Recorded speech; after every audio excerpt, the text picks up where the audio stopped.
Empezamos a hablar del nuevo nacimiento como esas experiencias iniciales de nuestra fe, una expresión que es muy común dentro de el lenguaje cristiano evangélico, pero que realmente nos cuesta trabajo definirlo y tener como una claridad en torno a lo que esto representa para nosotros. Vimos el miércoles pasado los antecedentes que hay en el Antiguo Testamento que anunciaban, que anticipaban que en un momento determinado esto se iba a dar.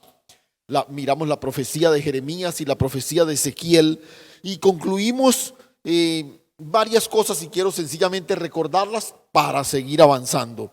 El nuevo nacimiento es una obra que solamente Dios hace, ¿sí? Es una acción que se da al interior del ser humano. O sea, es una acción que fundamentalmente se opera en el corazón, al interior del ser humano. Y los profetas también anticiparon que se da por la mediación del agua y del Espíritu de Dios. Y bueno, vamos a mirar esto después proyectado, manifestado en el nuevo pacto. También vimos que es fundamentalmente un cambio de ubicación espiritual. Vimos, por ejemplo, cómo a través del profeta Ezequiel el Señor llama a su pueblo a que retorne a su tierra. Los trae, mejor dicho. Es Él quien los trae otra vez a la tierra de heredad. El nuevo nacimiento, en el nuevo nacimiento se restaura la comunión íntima con Dios, pero desde el interior. Ya no va a ser a través de los sacrificios, de los rituales, sino que va a volver a ser una comunión desde el interior como se dio allá en Edén, en el capítulo 2 de Génesis. Y ahora en el nuevo nacimiento, el cumplimiento de la ley va a ser una respuesta natural. No va a ser ahí la carga del ritual que hay que hacer todo el tiempo, sino una respuesta natural a la obra del Señor en nosotros. Ahora, quiero en esta noche, y ojo con esto, básicamente antes de seguir avanzando, ya meternos, por ejemplo, en pasajes claves como el de Jesús y Nicodemo y todo lo demás, quiero hacer como una especie de transición en algo que he llamado el nuevo nacimiento y Jesús. Porque otra vez, si bien la cruz, como vimos, es donde todo termina, pero también donde todo comienza, tenemos que apreciar también el obrar de Jesús antes de la cruz. Y cómo de alguna forma se anticipa también el nuevo nacimiento y se expresa, se muestra desde la persona de Jesús. Entonces, en eso nos vamos a ocupar en la reflexión esta noche.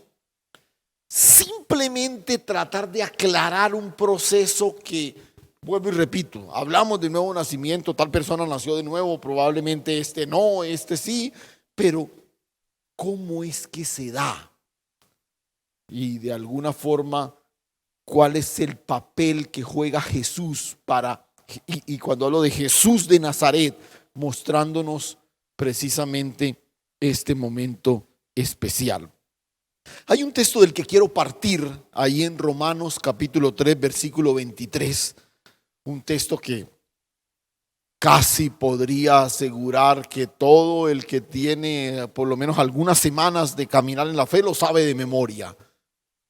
El Romanos 3:23 dice: por cuanto todos pecaron y están destituidos de la gloria de Dios. Estamos destituidos de la gloria de Dios. La dificultad del hombre para vivir espontáneamente una vida que agrade a Dios está en su naturaleza caída, esa que hemos heredado de Adán, ¿no? Por eso, en forma enfática, en este texto Pablo dice: por cuanto todos pecaron, todos, usted también, yo, todos, el hombre está destituido, digámoslo así, el ser humano está destituido de la gloria de Dios. ¿Por qué? porque hemos heredado una naturaleza pecaminosa de Adán. Todos hemos pecado, no hay diferencia alguna. No es que los de cierto sector, los de cierto país, los de cierto estrato, no, todos. Como todos hemos pecado, ninguno tiene acceso a la gloria de Dios. Esto es lo que menciona Pablo aquí. Y una vez más, perdone que sea tan insistente, esa es la herencia que hemos recibido de Adán. ¿Sí? Entonces, nacemos con esa mancha, ¿cierto? Ahí. Y Pablo incluso lo enfatiza más adelante en Romanos capítulo 5, verso 12. Mira cómo vamos de pronto ampliando nuestra comprensión de la condición pecaminosa del hombre. En Romanos 5:12 Pablo dice: por tanto, como el pecado entró en el mundo por un hombre, y por el pecado ¿qué? La muerte, porque la paga del pecado es la muerte. Entonces, como el pecado entró en el mundo por un hombre y por el pecado la muerte, así la muerte pasó a todos los hombres, por cuanto todos pecaron. Escuche, ¿qué es lo que el texto está enfatizando aquí? Por haber recibido de Adán la herencia pecaminosa, en el paquete viene también la sentencia sobre el pecado. El pecado pasó por un hombre a todos los hombres, pero como todos somos pecadores, entonces todos estamos condenados a muerte. Y hay una expresión que hemos enfatizado aquí en casa en forma insistente. Recuerda, el hombre no es pecador porque peca. El hombre peca porque es pecador. El hombre peca porque es pecador. Y en una ocasión lo ilustrábamos y quiero usar esa ilustración una vez más. El asunto es como si tuviésemos una hoja manchada. Hay una hoja que tiene una mancha. Entonces queremos tratar de ver si en algún momento la mancha desaparece y vamos a duplicarla tantas veces como sea posible. Y escúchame, no importa las veces que reproduzcas la hoja, si está reproduciendo la de ese original, las hojas que surjan como resultado de eso serán hojas manchadas también. Toma una hoja manchada y entonces fotocópiala. No, pero si la fotocopio 100 veces, de pronto no. Las 100 hojas que salgan, las 1000 hojas que salgan de ahí, siempre traerán la mancha. O sea, toda la humanidad después de Adán, ¿qué hizo? Reprodujo la mancha del pecado que estaba en Adán. ¿Cuál sería la única forma para que pudiésemos tener una hoja limpia e inmaculada? Traer otra. Empezar a reproducir hojas de una hoja que esté completamente limpia.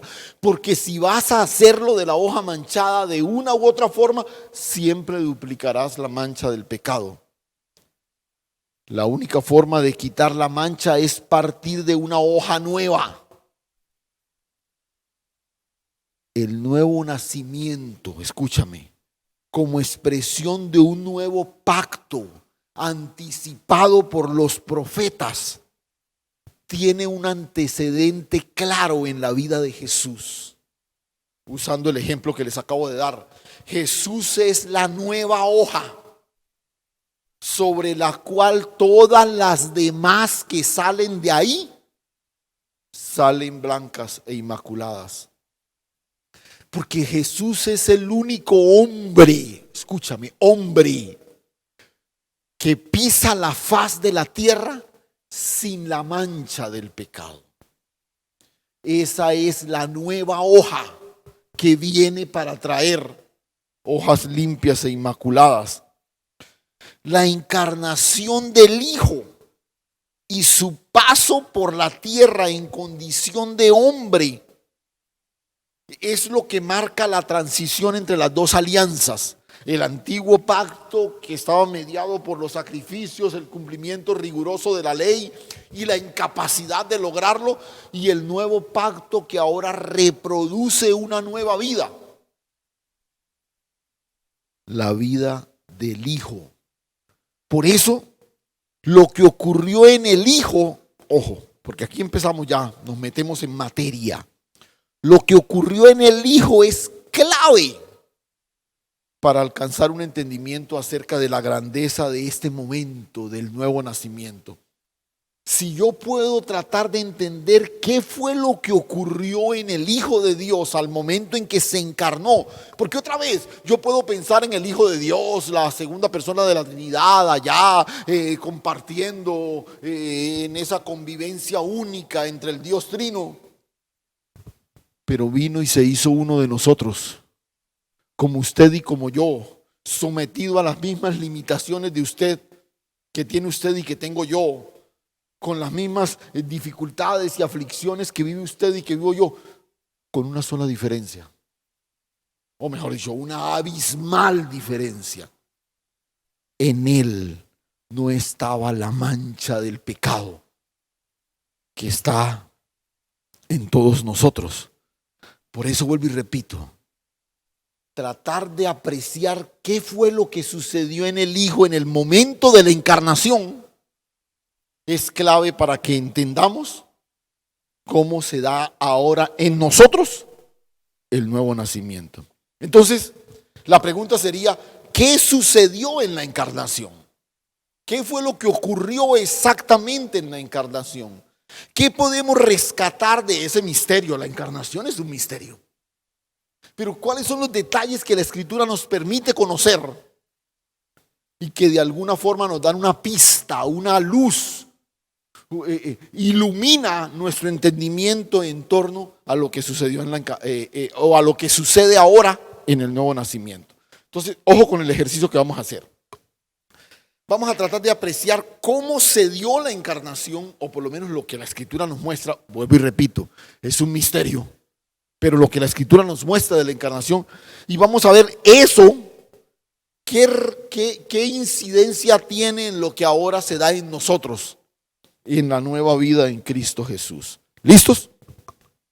Escuche, la semilla, el esperma que fue puesto en María, no fue de hombre alguno. Lo que fue engendrado en ella se dio por la obra de Dios a través del Espíritu Santo. ¿Sí? Para que haya una vida en forma natural, el esperma de un varón debe fecundar el óvulo de una mujer, y la vida es un milagro que se da en el vientre de cualquier mujer. Pero en el caso de Jesús, la semilla, el esperma que fecundó el óvulo de María, no vino de hombre alguno. Fue una obra de Dios a través de su Espíritu Santo. Y esto es lo que el mensajero celestial le comunica a María.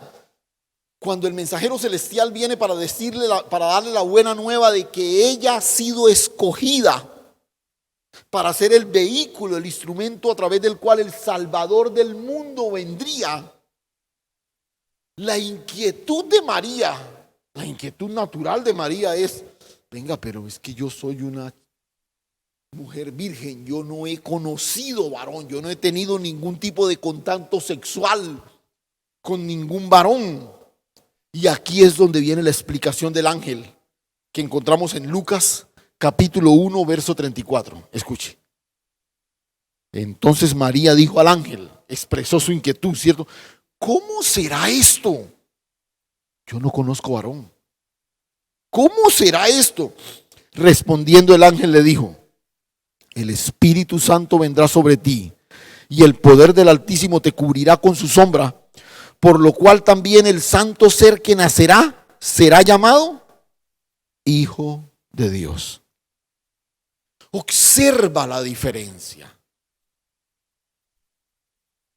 es otra vez, el Señor se hace carne a través del proceso natural, como todo ser humano viene a la existencia, pero con una diferencia.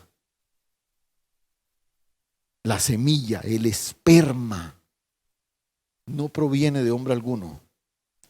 El Espíritu Santo vendrá sobre ti y el poder del Altísimo te cubrirá con su sombra, por lo cual también el santo ser que nacerá será llamado Hijo de Dios.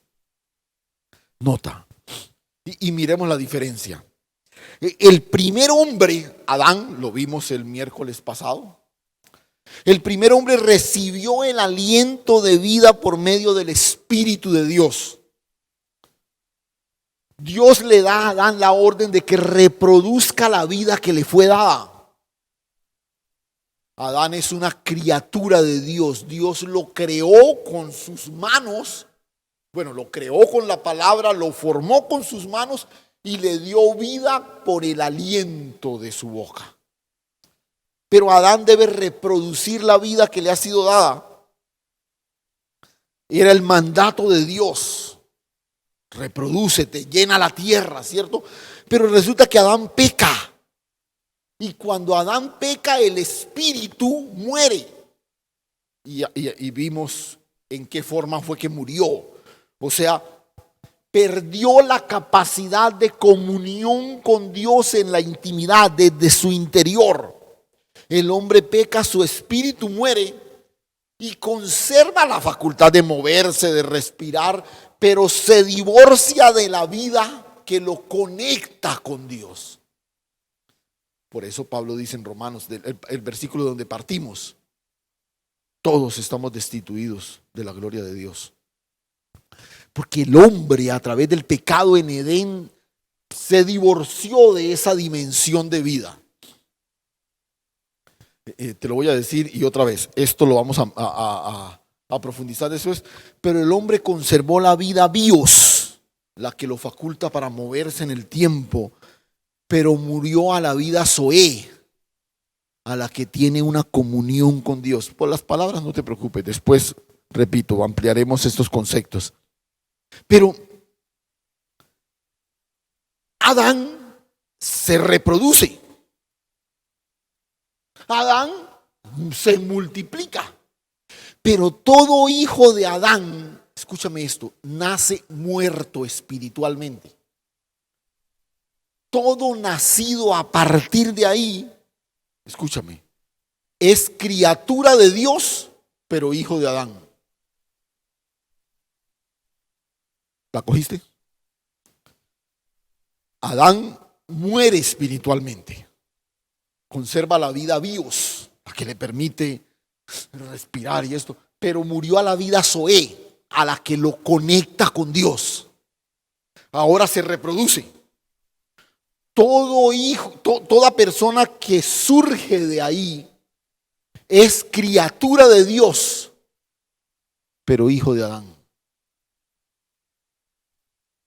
Por eso el nacimiento de Jesús, aunque se da como el de todos los mortales, en su concepción fue diferente. María concibió del Espíritu Santo. Lo que fue engendrado en ella vino de parte de Dios. Porque si hubiese venido de un varón cualquiera, el fruto hubiese sido un hijo de Adán. Aquí es donde está la gran diferencia. E incluso Mateo 1:20, donde se registra este mismo diálogo, pero ahora con José, quien está preocupado, ¿cierto? Se ha enterado del embarazo de María y su preocupación es, ¿qué hago? Nota, versículo 20. Pensando él en esto, he aquí un ángel del Señor le apareció en sueños y le dijo: José, hijo de David, no temas recibir a María tu mujer, porque lo que en ella es engendrado del Espíritu Santo es. O sea, José, María no te ha sido infiel, no te puso los cuernos. José se entera del embarazo de María, está pensando, ¿y qué hago? ¿Cierto? Porque no hay una explicación lógica, no hay una explicación diferente a la que tendría cualquier ser humano. Si mi prometida está embarazada y ella y yo no hemos tenido ningún tipo de contacto sexual, tuvo que ser que lo tuvo con otra persona. Entonces el Señor viene y visita a José y le dice, no, sácate esos pensamientos de la cabeza, porque lo que en ella es engendrado del Espíritu Santo es. A José lo asalta el pensamiento de que su prometida ha tenido contacto físico con otro varón. Él no sabe si denunciarla ante la ley o sencillamente irse. Y entonces viene la explicación de Dios a José. Lo que en ella es engendrado del Espíritu Santo es. Ahora María está embarazada. Escúchame.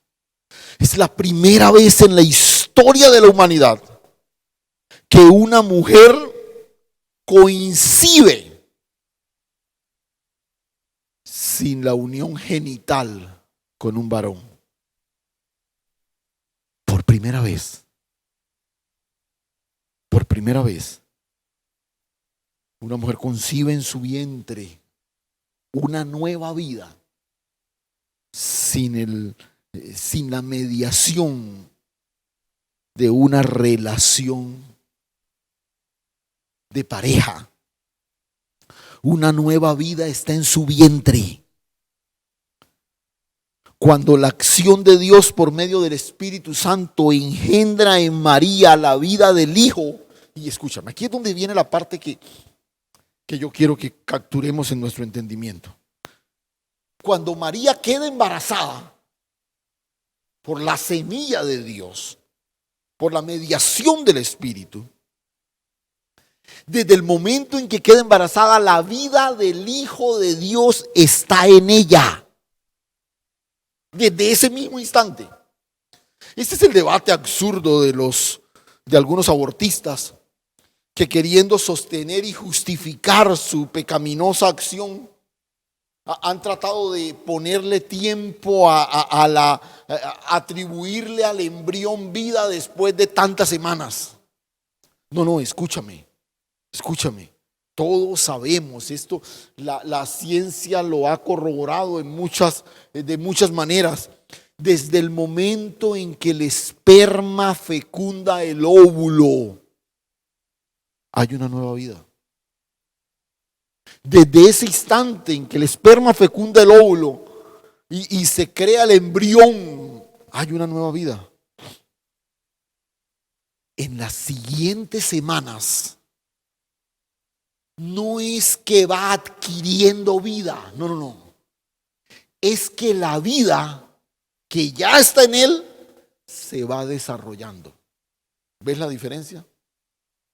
No es que es una cosa ahí que va adquiriendo vida, no. Es que es una vida que ahora se va desarrollando. La totalidad de la vida está en el embrión. La totalidad de la vida. Pero en la medida en que las semanas comienzan a pasar, esa vida comienza a expandirse, a desarrollarse, a multiplicarse. Y escúchame esto. Quien porta ahora esa vida, pensemos en el ejemplo de la encarnación. María es portadora de una nueva vida. La vida de Cristo está en ella. Pero no hay evidencia visible a los que están a su alrededor. ¿Por qué? Porque como sucedió con María y sucede con todas las mujeres, lo que ese proceso a través del cual surge el milagro de una nueva vida se da completamente en el interior de la persona. Es más, por varias semanas, exteriormente su cuerpo sigue igual. Uno puede ver en el proceso cómo se da el desarrollo del físico de una mujer embarazada, que durante varias semanas su cuerpo permanece completamente igual. Nadie sabe que esa mujer está embarazada. María, pero digamos, no había evidencia visual en el exterior de que en ella había una nueva vida. Sus medidas, su peso siguen igual. Porque, por favor, y entienda por qué estoy enfatizando esto. Porque los cambios monumentales que se han dado en la vida de esa mujer se han dado en su interior, en su interior. A estas alturas, la operación de una nueva vida solo se da en el interior de la mujer. Repito, desde el momento en que el Espíritu Santo descendió sobre la vida de María para engendrar en ella la vida de Cristo, ahí estaba, desde ese mismo instante. Solo ella lo sabía. Pero unas semanas después, en forma tímida, esa experiencia interior comienza a revelarse hacia el exterior. Paulatinamente el vientre comienza a crecer y ya las personas alrededor comienzan a darse cuenta de algo que al principio solo ella lo tenía claro. Y entre más avanza el proceso, el testimonio exterior es incontrovertible. Cualquier persona que pase y mire a una mujer con 7, 8, 9 meses ya llegando a los 9 meses de embarazo, no necesita que alguien le diga, ve, y ella está embarazada. Simplemente con verla, la gente ya advierte que hay una nueva vida al interior de esa mujer. Y ese crecimiento avanza y avanza hasta el punto de que todos saben que ahí hay una nueva vida. Nadie la puede ver, pero todos saben que está ahí. Está ahí. Todo el mundo lo puede advertir hasta el momento del parto. Entonces la vida que fue engendrada, formada y desarrollada por 9 meses, ahora es manifestada a través del parto. Y nosotros al parto le llamamos nacimiento. Ay, tal persona nació el 8 de febrero de... No, escúcheme. Nosotros le llamamos así para identificar el momento en que fuimos conocidos por todo el mundo o por los que estaban a nuestro alrededor. Pero tú y yo sabemos que el verdadero nacimiento se dio 9 meses atrás, cuando la vida fue concebida al interior de la mujer. 9 meses después nació Jesús. Pero por 9 meses, esta jovencita judía había portado en su vientre la vida del Hijo de Dios. Y es interesante, mira, el Hijo de Dios se encarnó usando el proceso que Dios estableció para todo el género humano. ¿Por qué? Porque se hizo hombre. Él no apareció por ahí en una llanura de Palestina. No. Él llegó a través del proceso que Dios mismo había establecido. La diferencia estuvo en el inicio del proceso. Solo cambió en la manera como la vida fue generada. Repito, cuando el esperma fecunda el óvulo se da el milagro de la vida. Así ha ocurrido con todos nosotros. Pero ese momento en la vida de María fue completamente diferente.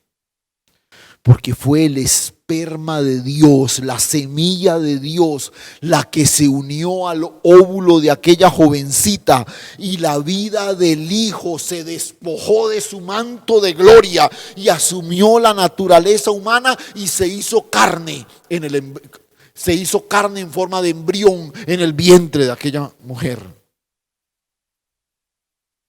Este misterio precioso y glorioso es tipo de la nueva vida que ahora recibimos los que por gracia somos hechos hijos de Dios.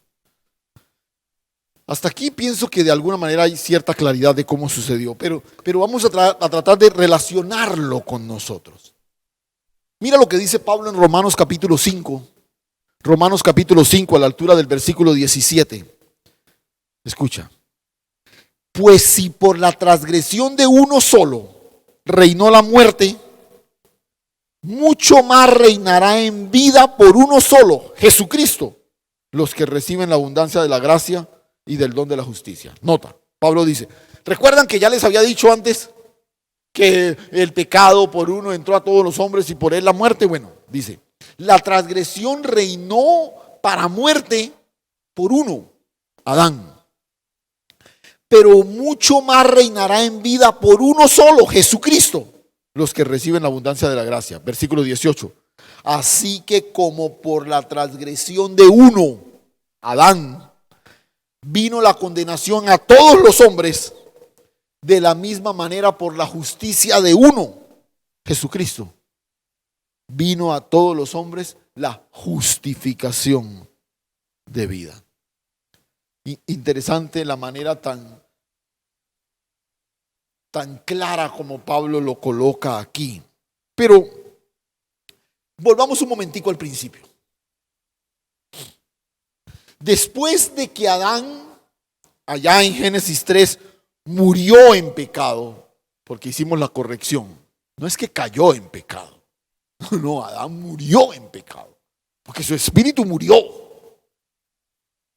A partir de ahí, todo ser humano nace con la mancha del pecado en él. ¿Recuerdas el ejemplo que pusimos de la hojita? ¿No? Todo ser humano nace con la mancha del pecado en él. Digamos que estamos frente a una humanidad espiritualmente muerta. Por la transgresión de Adán reinó la muerte. Escucha. Pero cuando se da la encarnación del Hijo de Dios, nos encontramos con que en la realidad debajo del sol, donde toda la humanidad está bajo la condenación de la muerte, surge ahora un ser humano, uno, que no está permeado por la transgresión de Adán. Otra vez, Jesús, la segunda persona de la Trinidad, de allá y todo, pero ahora se mete en la realidad debajo del sol y nos encontramos a uno, Jesucristo, que no está permeado por la transgresión de Adán porque fue engendrado directamente de Dios. Ahora hay esperanza. Pero por otro lado, estaba la sentencia de la muerte que cobijaba a todos por el pecado de Adán. Y ojo, aquí viene lo que yo quiero que entendamos. Escucha. La muerte es la paga por el pecado. Es la paga del pecado.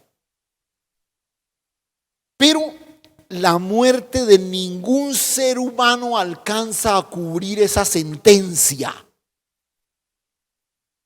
¿Por qué? Porque todos los seres humanos son pecadores. Cuando un ser humano muere, su cuerpo vuelve al polvo, pero su espíritu no puede regresar a Dios. ¿Por qué? Porque está muerto. Y Dios es Dios de vivos. Otra vez, lo quiero repetir. Un ser humano muere. Su cuerpo vuelve a la tierra, al polvo, pero su espíritu está muerto. No puede regresar a Dios. El pago ofrecido a Dios como ofrenda debía ser perfecto. Por eso la muerte de cualquier ser humano no sirve, porque es la muerte de un pecador. Por eso los descendientes de Adán no clasifican. ¿Por qué? Porque están espiritualmente muertos. ¿Recuerdas la figura de los sacrificios? ¿Cómo debía ser el cordero que se sacrificaba por el pecado del pueblo? ¿Un cordero cualquiera? ¿Manco, cojo, ciego, tuerto, manchado? No, un cordero perfecto. Perfecto. ¿Qué es lo que esa figura estaba anticipando? Que si no hay la muerte de un perfecto, nunca se podrá saldar la paga del pecado. La única muerte que podía aplacar la ira de Dios era la de un cordero perfecto. Por eso cuando un hijo de Adán muere, no puede cumplir la demanda de la ley. ¿Por qué? Porque la mancha del pecado está sobre él. Este sacrificio no es perfecto, no sirve. Pero cuando se da la encarnación y el Hijo de Dios está en la tierra, en la condición del hombre, en ese momento hay un ser humano que podía ser la ofrenda perfecta. No podía ser nadie más. Por eso ahora usted entiende por qué la muerte de Cristo era necesaria. No podía ser nadie más, porque solo Él era el Cordero perfecto. Dios lo anticipó a través del profeta Isaías, allí en el capítulo 53, a la altura del verso 6, cuando dice: todos nos descarriamos como ovejas, cada cual se apartó por su camino, mas Jehová cargó en él el pecado de todos nosotros. En él, angustiado él y afligido, no abrió su boca. Como cordero fue llevado al matadero, y como oveja delante de sus trasquiladores, enmudeció y no abrió su boca. El único sobre quien podían ser cargados los pecados. Esto está en Levítico 16, y en otro momento lo lees. El día de la expiación, los pecados eran cargados sobre un cordero que era sacrificado y sobre otro que era enviado. El pecado era alejado. Ambas acciones se dieron en Cristo Jesús. Dios carga sobre él el pecado de todos nosotros, porque es el único ser humano perfecto que no tiene la mancha del pecado. Eso que ocurría en el día de la expiación ocurrió en Cristo Jesús. El sacerdote degollaba el cordero perfecto y rociaba la sangre sobre el propiciatorio, y Dios aceptaba la ofrenda y el pecado del pueblo era perdonado. Así la sangre del Hijo de Dios fue derramada por el pecado de toda la humanidad, y entonces la culpa de Adán estaba siendo expiada. Por eso insistimos, y les mencioné el miércoles pasado. Por eso les he dicho, Él murió una muerte que ninguno de nosotros podía morir. Porque la muerte nuestra es solo el final de la estación en el recorrido en el Cronos. No más. El tiempo que tenemos aquí sobre la tierra, morimos y esa es la última estación en nuestro recorrido en el Cronos. Mire, yo puedo morir por mi familia. Hablamos incluso de los próceres de nuestra nación que murieron por la patria. Pero ninguna de esas muertes altera el destino eterno de nadie, ni siquiera el de ellos mismos. Repito, yo puedo morir por mi familia. Entregué mi vida por mis hijos, por mi esposa. Pero mi muerte por ellos no altera el destino eterno de ellos, ni siquiera el mío. Por eso Jesucristo murió una muerte que yo no podía morir, para darme en Él una vida que sin Él yo no podría vivir. La única muerte que es verdadera muerte es la del Hijo de Dios. Escúchame, tú y yo morimos, llegamos a la última estación en el Cronos, pero seguimos. Algunos para condenación eterna y otros para glorificación eterna. Pero la única muerte que fue verdadera muerte, o sea que le dio final a algo, fue la muerte de nuestro Salvador. La única muerte, la del Hijo de Dios, Cristo Jesús, porque fue la que el Padre aceptó como redención por el pecado. Con base en esto, podemos corregir una de las definiciones más populares de salvación que existen. Si has escuchado que la gente dice, bueno, yo soy salvo porque yo recibí a Jesucristo como mi Salvador. Eso no es cierto. Somos salvos porque el Padre recibió a Cristo como nuestro Salvador. ¿Ves la diferencia? Suena parecido, pero es abismalmente distinto. Yo no soy salvo porque recibí a Cristo como mi Salvador. Yo soy salvo porque el Padre recibió a Jesucristo como mi Salvador. Al cargar el Padre el pecado de la humanidad sobre Él, lo que estaba siendo clavado en el madero de la cruz era el primer Adán, la naturaleza pecaminosa que no nos permitía acceso a la gracia de Dios, que nos había destituido por completo de ella. Eso fue lo que en últimas fue clavado en el madero de la cruz. Cuando una persona es alcanzada por la gracia de Dios, lo primero que sucede en él es que la naturaleza adámica es crucificada y sepultada juntamente con Cristo. Por eso, en el nuevo nacimiento, lo que sucede inicialmente es una muerte. El primer Adán es crucificado juntamente con Cristo. Por tanto, el espíritu, que ya está muerto, pero la naturaleza también es crucificada. Incluso Juan describe esto y con esto quiero concluir. Juan describe esto de una manera espectacular en el capítulo 1. Juan 1, recuerde, Juan 1 es el Génesis 1 del Nuevo Testamento. Y hace una descripción de algunos detalles de este misterio de la encarnación y los conecta con la bendición de la nueva vida. Y con esto quiero terminar. Mira lo que dice en el verso 4, 1:4 de Juan. En él estaba la vida, y la vida era la luz de los hombres. Recuerda, todo ser humano está espiritualmente muerto. Pero cuando llega Jesús, en él está la vida. Y la vida es la luz de los hombres. En él estaba. En él estaba. Juan nos está recordando que la vida en su plenitud estaba en Cristo. Recuerda, acabamos de decir que en la cruz, al ser crucificado juntamente con Cristo, murió la naturaleza adámica, la naturaleza pecaminosa. Pero en Cristo siempre ha estado la vida.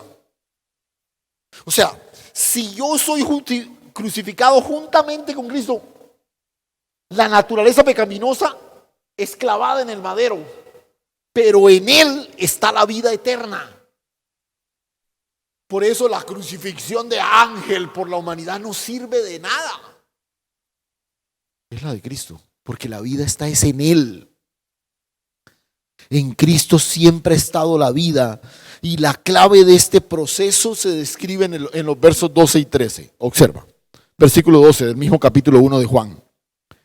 Mas a todos los que le recibieron, a los que creen en su nombre, les dio potestad de ser hechos hijos de Dios, los cuales no son engendrados de sangre, ni de voluntad de carne, ni de voluntad de varón, sino de Dios.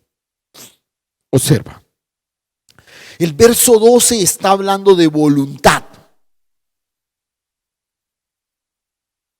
Perdón. Cuando dice a todos los que le recibieron, no está hablando de voluntad, está hablando de depósito. Porque malinterpretar este versículo es lo que nos hace articular definiciones de salvación como las que corregimos hace un momento. Yo recibí a Cristo como mi Salvador. Porque es que el texto dice que a todos los que le recibieron, yo lo recibí. No, te voy a aclarar esto, escúchame. Cuando el texto dice que a todos los que le recibieron, no está describiendo el proceso mediante el cual alguien decidió recibir a Cristo. No. Está mencionando que algunos fueron visitados por la gracia de Dios y recibieron la vida. Por eso te decía, el énfasis no está en la voluntad, sino en el depósito. Yo recibí la vida del Hijo. No es que decidí recibirla, es que me fue dada. Y por eso está ahí. A ver, voy a tratar de poner un par de ejemplos a ver si ojalá ayuden. Espero no confundan, sino que ayuden. Escuchen. Si yo digo, por ejemplo, que hay un tanque en el patio de mi casa, ¿sí?, que recibió 2 metros cúbicos de agua por el aguacero que acabó de ocurrir. ¿Qué estoy diciendo? Que el aguacero cayó y ese tanque recibió 2 metros cúbicos de agua. No fue que el tanque dijo, yo, a mí, deme. No. El agua vino, el aguacero vino y él la recibió. Entonces yo ahora miro el tanque y digo, este tanque recibió agua. Pero no es que él voluntariamente la recibió, no, es que se le dio y ahora la tiene. ¿Sí? Entonces, apreciamos el tanque lleno y decimos, recibió agua. Pero otra vez, no hubo ningún acto voluntario en él, simplemente que fue depositario de algo que se le dio. En este sentido es esta afirmación del versículo 12. Por eso vuelvo y repito, es errónea la interpretación que algunos dicen, yo recibí a Cristo. Incluso algunos son todavía mucho más osados, dicen, yo le permití entrar en mi corazón. Y a veces así presentamos el evangelio. Permítele a Jesucristo entrar en tu corazón. No. Usted no recibió por voluntad suya nada. A usted se le dio, como si el proceso hubiera recaído en la sabiduría de mi decisión. Yo decidí recibir a Cristo. No, este no es un proceso que recae en la sabiduría de mi decisión. No, ¿cuál? Y en la próxima charla vamos a ahondar un poquito más en esto. Pero escúcheme.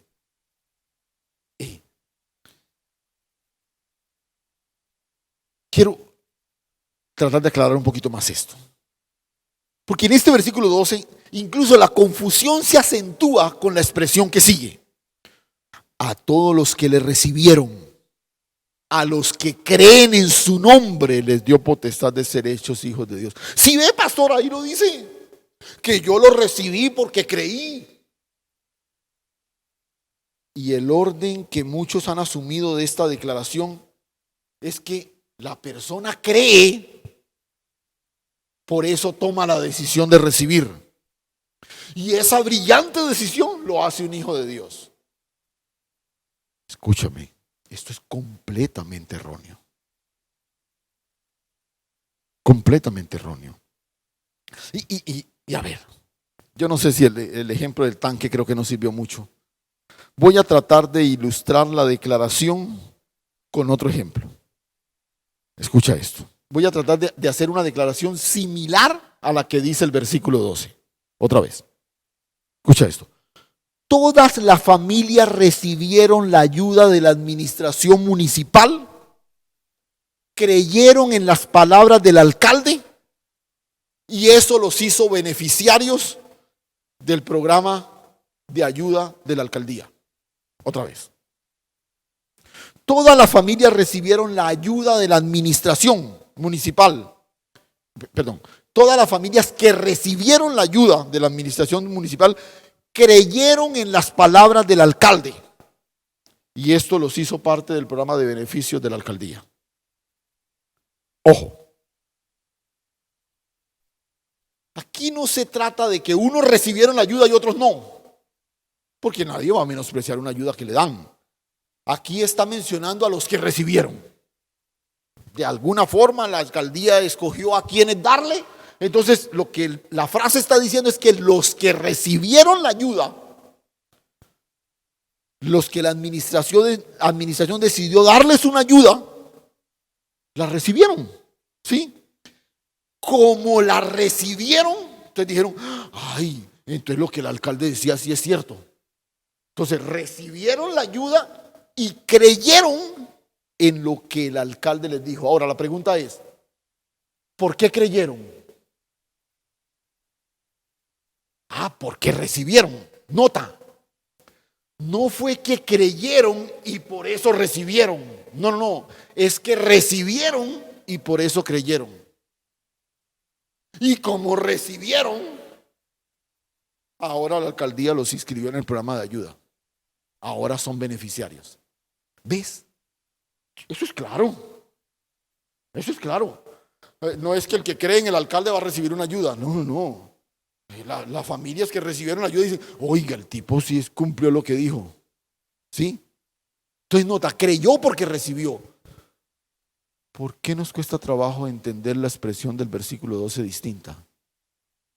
¿Por qué nosotros al mirar el verso 12 decimos, es que yo creí en Dios y por eso lo recibí en mi corazón? No, escúchame.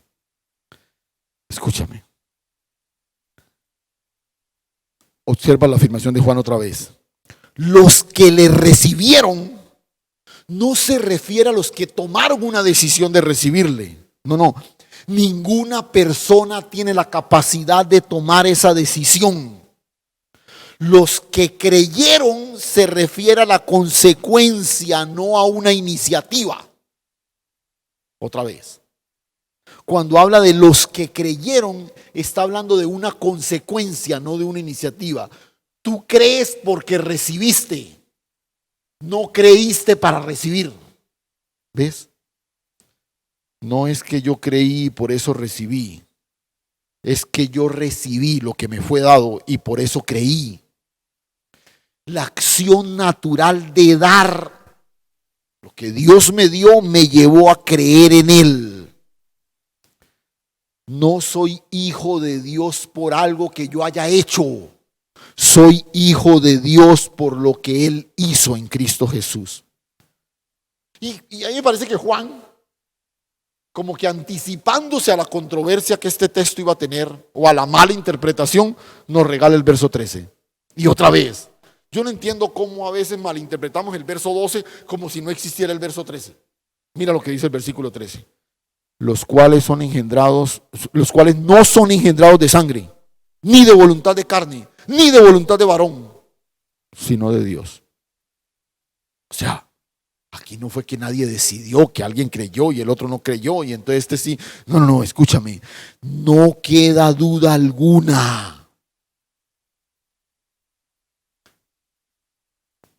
Los hijos de Dios que nacen en este proceso no son engendrados de sangre. O sea, no hay un asunto natural, físico, carnal de por medio. No son engendrados de voluntad de carne. No fue que alguien voluntariamente decidió aceptar o recibir. No tiene la intervención de la decisión humana alguna. Este es un proceso que en su totalidad es iniciativa y ejecución divina.